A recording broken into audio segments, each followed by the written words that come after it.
Se i tuoi bambini hanno un cuore rossonero e sognano di vivere la passione per il Milan come il loro papà, non perdere l'occasione di iscriverli al Milan Junior Camp di Sport Eventi, l'esperienza che avresti voluto vivere anche tu alla loro età. Con Sport Eventi, partner storico del Milan, i tuoi bambini potranno partecipare a camp estivi unici, pensati per ragazzi dai 6 ai 16 anni, in location mozzafiato come Cortina d'Ampezzo, Jesolo Lido, Lignano Sabbiadoro e l'Altopiano di Asiago. Allenamenti, tecniche di gioco e tanto divertimento. Una settimana di calcio, crescita e amicizia che i tuoi figli non dimenticheranno mai. Visita www.sporteventi.com e iscrivi subito i tuoi figli ai Milan Junior Camp di Sport Eventi e fai vivere loro un'esperienza che ricorderanno per sempre. Ben ritrovati amici di Radio Rossonera, o meglio, hola hola amigos di Radio Rossonera. Enrico Boiani, ciao! Ciao Henry. Questa è un po' una boianata, te lo dico. Sì. Buongiorno a tutti, ben ritrovati amici di Radio Rossonera, soprattutto chi mette like, chi clicca il pollicione in su, chi si iscrive al canale o chi è già iscritto. Siamo arrivati a 45.000, grazie a tutti, arriviamo al doppio, cioè a 90.000.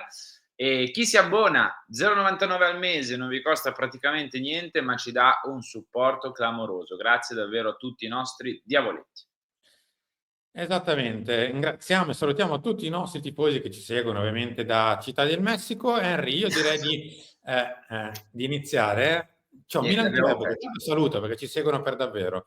Però direttore, ti abbiamo perso. Ciao, ti abbiamo perso, direttore. Sei partito per la tangente. Ma no, ci mancherebbe altro.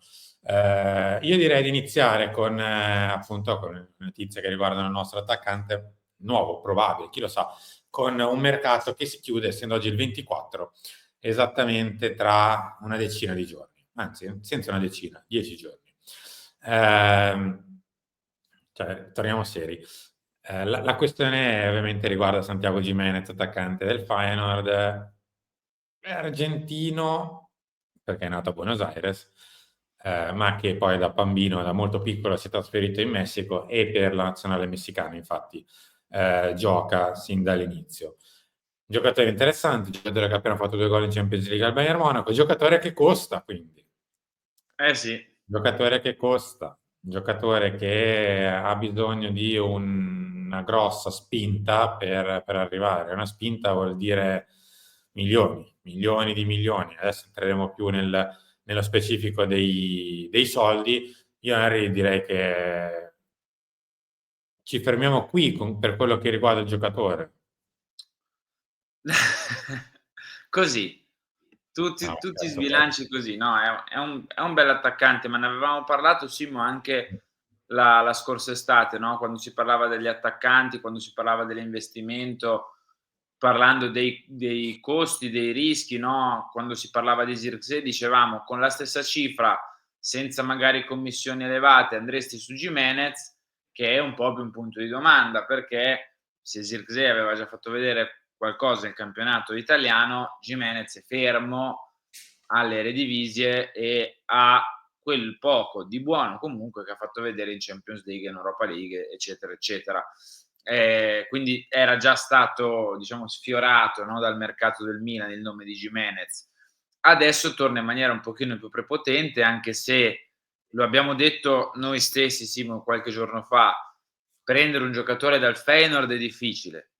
Prendere un giocatore dal Feyenoord da gennaio è difficile ancora di più.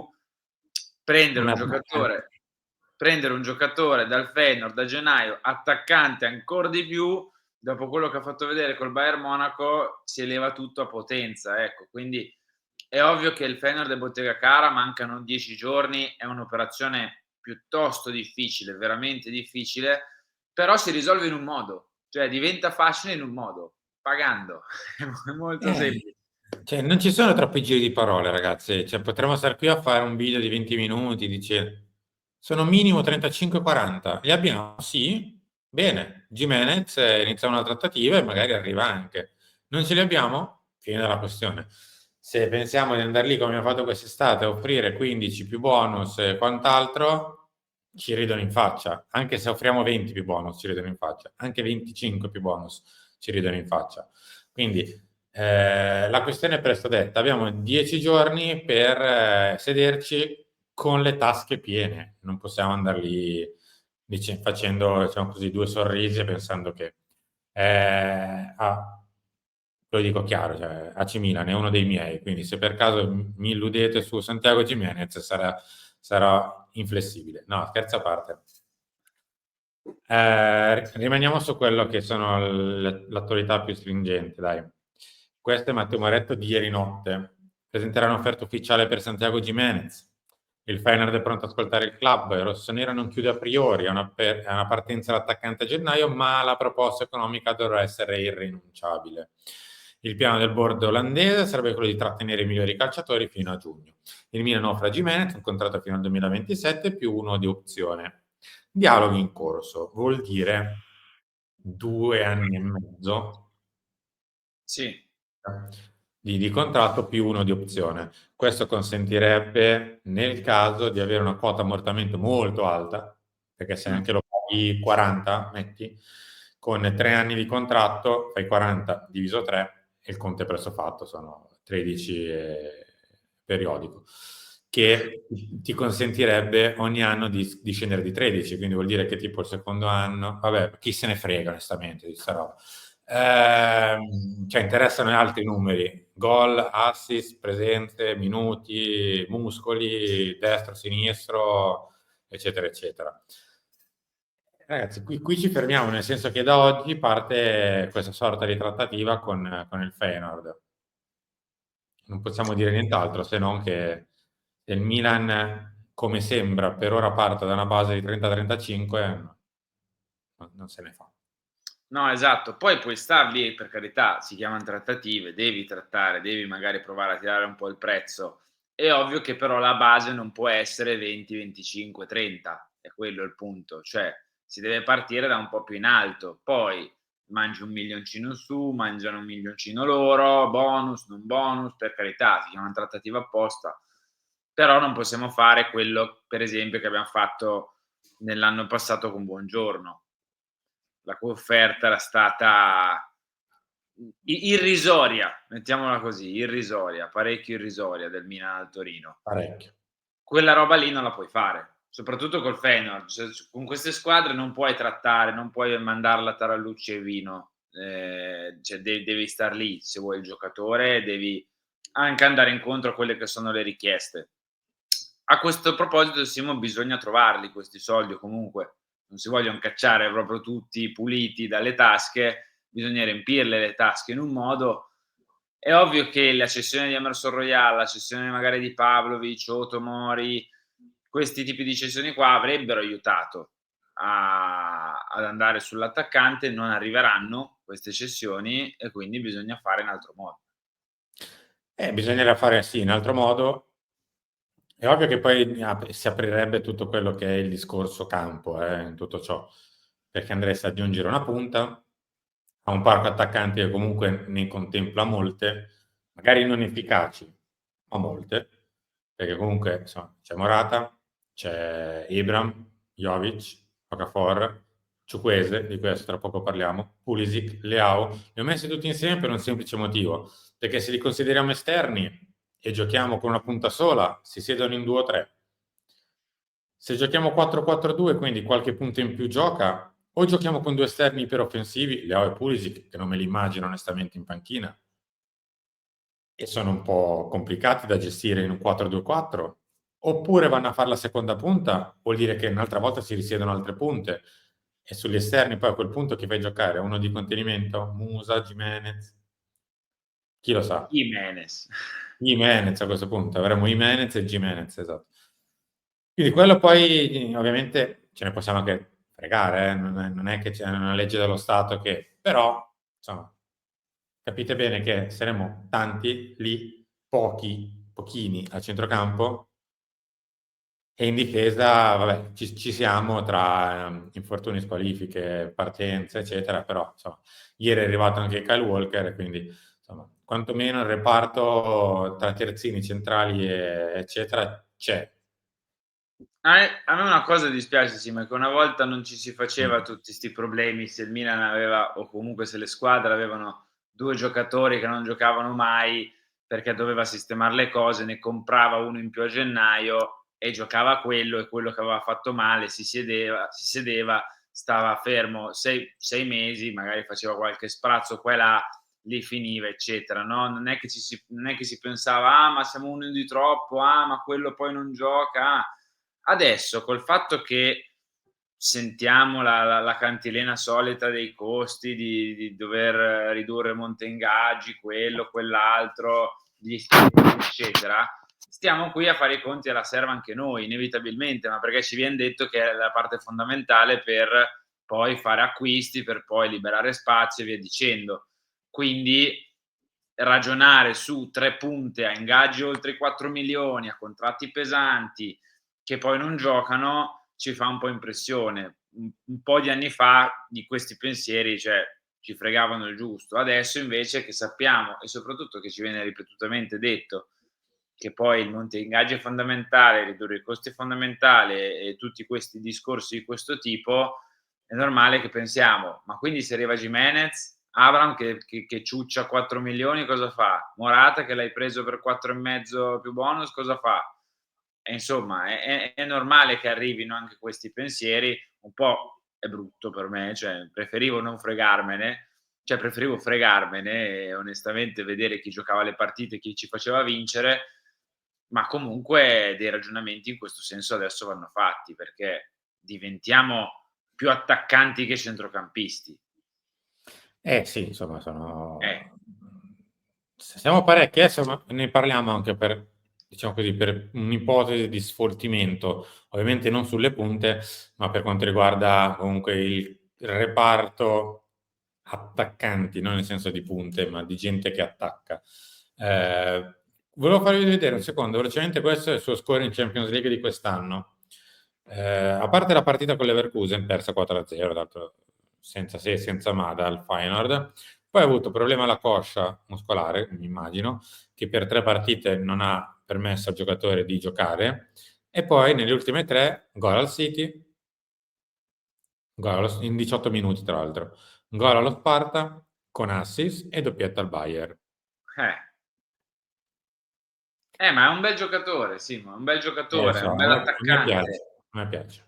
È un bel attaccante, l'abbiamo sempre ma l'abbiamo detto anche qualche mese fa. È ovvio che hai dei punti di domanda, ma come non dico per tutti, ma quasi, cioè a meno che vai a comprare Haaland che di punti di domanda non ne ha, anche andare a prendere Gyökeres, per dire, che personalmente per me di punti di domanda non ne ha, però è comunque un giocatore che viene dalla Serie B inglese e dal campionato portoghese, no? Segna 200 gol all'anno in quelle dimensioni lì, no? Poi, ripeto, per me non avrebbe punti di domanda Gyökeres, però gli attaccanti che prendi da campionati minori hanno tutti delle incognite, ma così come se prendi attaccanti da rilanciare, così come se prendi attaccanti molto giovani, cioè gli attaccanti o spendi 70, 80, 100 milioni e allora i punti di domanda diminuiscono, o tutti ne hanno, anche a 30, 40, 50 milioni, è normale. Questo è il suo score di questa stagione: 4 gare in Champions, 4 gol e un assist, 11 nelle divise, 7 gol e un assist, 2 in Coppa. Onestamente non so cosa sia la Johan Cruyff Schall, la Supercoppa, non lo so. Quindi ha fatto 18 presenze, 15 gol e 3 assist in 1100 minuti. 1100 minuti perché per ben 2 mesi è stato fuori per un problema alla coscia. Sì, ma è un gol e un assist a partita di media. Sì. No, ma i numeri ci sono, al di là delle Eredivisie, che va bene, insomma. Oggi ho sorriso quando ho letto sui social che anche Pellè in Eredivisie sembrava un fenomeno ed era il padrone delle Eredivisie, ma non è quella la questione. Ci sono anche gol in Coppa Europea l'anno scorso in Europa League, quest'anno in Champions League. Come hai detto giustamente tu, Henry, se vai a spendere 70-80, poi il buco lo puoi sempre prendere, ci mancherebbe. Però diciamo che hai una riduzione del rischio. Se vai a spendere 20 il rischio è alto, è altino, se spendi 40 già di meno, ma non perché spendi di più il rischio si diminuisce, ma perché semplicemente il valore è commisurato circa alla spesa. e quindi grosso modo hai un rischio minore se spendi di più, perché vuol dire che il giocatore ha dimostrato di più e quindi potenzialmente ha margine di rischio inferiore. Però, come detto, questo ragazzo per me i soldi li vale, ma questo è il mio pensiero. Non la faccio io la trattativa, né i soldi sono miei, anche perché al massimo potrei mettere milioni di lire turche per Santiago Gimenez. Dove potremmo attingere per le uscite? In realtà non tanto per soldi, ma per liberare magari spazio e spazio salariale. Allora, Orsolini si è fatto male, problema muscolare importante, fuori almeno 3 settimane. Quindi il Bologna cerca un esterno. Ha bussato, sta iniziando a bussare al Milan per Ciucu, che è il preferito, anche perché giocando a destra come Orsolini, Mancino, eccetera, ha caratteristiche assimilabili. Ha un mezzo di Okafor, come scrive il Corriere dello Sport, poi ci sono anche Iconé, che già anche lui è più vicino agli altri due, o Almqvist del Lecce. Del Parma, scusa, sì, ex Lecce era al Parma. Che dire, probabilmente potremmo anche farne a meno, adesso con tutto il bene e il rispetto per Ciukwueze, potrebbe essere un vantaggio per tutti se fa 6 mesi comunque in una squadra di medio-alta classifica, perché il Bologna è davanti a noi. Sopra di te, stavo per dire, fa scala di un posto. Gli farebbe anche magari bene lavorare una volta a settimana, una partita a settimana, perché la Champions è finita per il Bologna, prendendosi magari qualche gol, qualche assist, un po' di fiducia, un po' di ritmo in campionato italiano che non ha mai praticamente avuto, e poi a giugno ci rivediamo qui e valutiamo se è andata bene, è andata male, se c'è magari un'ipotesi di riscatto del Bologna, oppure magari può essere rivenduto dopo aver fatto bene. Insomma, potrebbe essere un vantaggio per tutti, devo dire. Tanto, onestamente, non so quanto possiamo utilizzarlo noi. Sì, sperando che stia bene, perché comunque Sì, non è lontanissimo. no, perché comunque deve fare trasferimento, fare delle visite mediche e il Bologna deve prendere un giocatore sano che giochi al posto di Orsolini. Sì, se no si aspetta Orsolini, certo. Se no facciamo la fine che abbiam fatto con Okafor. Cioè, quello è il punto, che deve fare delle visite mediche, quindi sperando che lui si era fatto male a fine anno, se non erro, prima della Supercoppa, quindi immagino sia sulla via del ritorno, i 20 giorni classici son passati, quindi suppongo che siamo più o meno lì, che manchi poco e che manca poco anche alla fine del mercato, è quello il punto. Però sì, avendo giocato lì Musa, avendo giocato lì anche Jimenez, oltre a Pulisic che è il titolare, direi che potremmo anche fare a meno di Ciucu, un ragazzo che non è mai riuscito a entrare bene, no, nel meccanismo Nel Milan. Milan, Per in tutti i me sensi.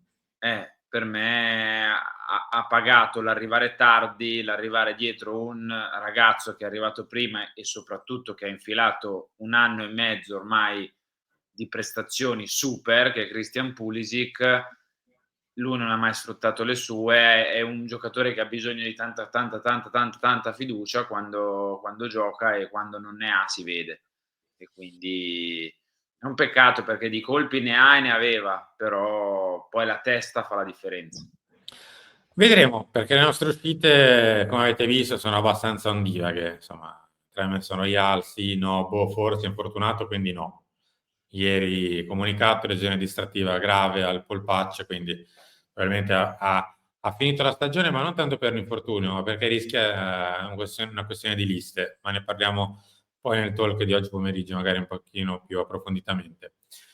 C'è Pavlovic che non penso che possa partire in questo momento ormai, non più, al di là dei sondaggi anche dello Stoccarda di ieri. Ci sono ipotesi magari che possono riguardare altri giocatori in difesa, centrocampo non ne parliamo perché tanto siamo ipercontati, quindi le uscite potrebbero riguardare appunto i nostri esterni d'attacco. Io ti dico la mia, io penserei a un qualcosa sulle punte se dovesse arrivare veramente Gimenez. Cioè di cedere una punta? Sì, non so come, quando, dove, perché onestamente, No, o però interrompi il prestito di Abraham non si può fare. pagando, oppure anche lì, oppure devi trovare un acquirente per Morata. Ah, beh, certo, questo assolutamente sì. Cioè, che Impossibile, sarebbe lo so. un salvatore, proprio un buon samaritano, credo. Comunque, Ciukwueze è sulla via del recupero, visto che si è fatto male il 29 di dicembre, è passato quasi un mese ormai, e direi che insomma è abile e arruolabile tra poco, forse addirittura già per la panchina Titolare Parma. col Parma e dopo un minuto No, non facciamo la solita roba. No, però è lì per rientrare. Tra l'altro su di lui c'erano stati anche interessamenti dei club arabi della Serie A la dell'Arabia Saudi Pro Saudita. League. Però va bene, Henry, andiamo a cercare questi 40 milioni e torniamo a Lunch e a Talk. Hasta luego allora direi. Adios. Adios.